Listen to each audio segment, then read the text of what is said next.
Alright guys, today we're going to read a story called Wimberly Worried. So when we read a story, first we look at the front of the book, and this is the back of the book, and this is the spine. This is what holds the book together. So parents, while I read this story, I'm going to ask some questions so you can pause the video to let your child answer. So the title is Wimberly Worried. So in this book, Wimberly worries about big things and little things and everything in between. It's her first day at school, so what are some things that you think she's going to worry about going to school for the first time? Wimberly worried about everything. Big things, little things, and things in between. What do you think it means to worry? How does it feel if you're worried about something? Wimberly worried in the morning, she worried at night, and she worried throughout the day. You worry too much, said her mother. When you worry, I worry, said her father. Worry, worry, worry, said her grandmother. Too much worry. So even her family worried about how much she worried. At home, Wimberly worried about the tree in the front yard. What if it falls on our house? And the crack in the living room wall, and the noise that the radiator made. At the playground, Wimberly worried about the chains on the swings, and the bolts on the slide, and the bars on the jungle gym. And always she worried about her doll Petal.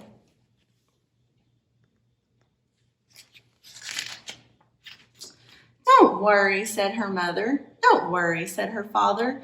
But Wimberly worried. She worried and worried and worried. What are some things that make you feel better when you worry about something?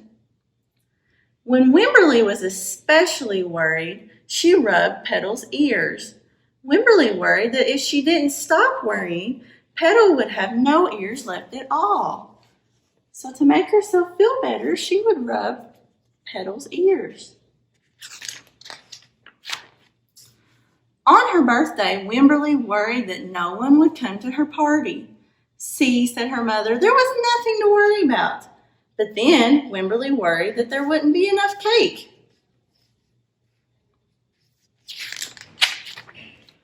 On Halloween, Wimberly worried that there would be too many butterflies in the neighborhood parade. See, her father said, there's nothing to worry about. But then Wimberly worried because she was the only one. You worry too much, said her mother. When you worry, I worry, said her father. Worry, worry, worry, said her grandmother. Too much worry. Soon Wimberly had a new worry, school. Wimberly worried about the start of school more than anything she had ever worried about before. Do you guys worry about coming to school for the first time? What do you think will happen when you come to school? By the time the first day arrived, Wimberly had a long list of worries. What if no one else has spots? What if no one else wears stripes? What if no one brings a doll? What if the teacher is mean? What if the room smells bad?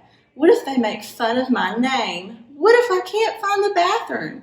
What if I hate the snack? What if I have to cry? So she had a lot to worry about. Don't worry, said her mother. Don't worry, said her father. But Wimberly worried. She worried and worried and worried. She worried all the way there.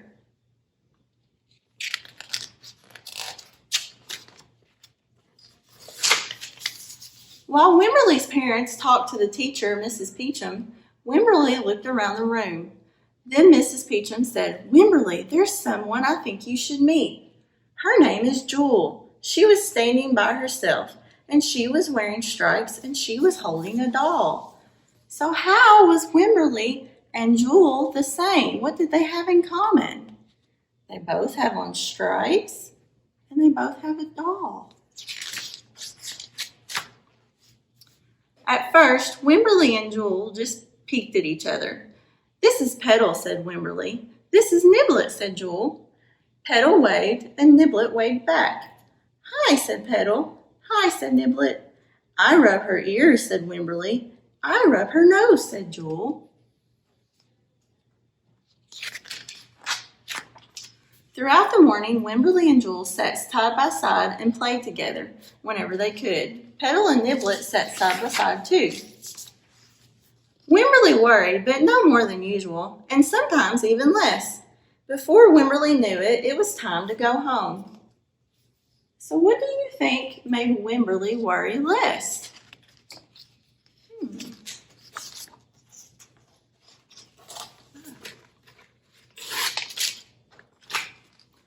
"Come back tomorrow," said Mrs. Peachum. As the students walked out the door, Wimberly turned and smiled and waved. "I will," she said. "Don't worry." So now she feels better about school. What do you think made her feel better? You think it was maybe that she made a new friend?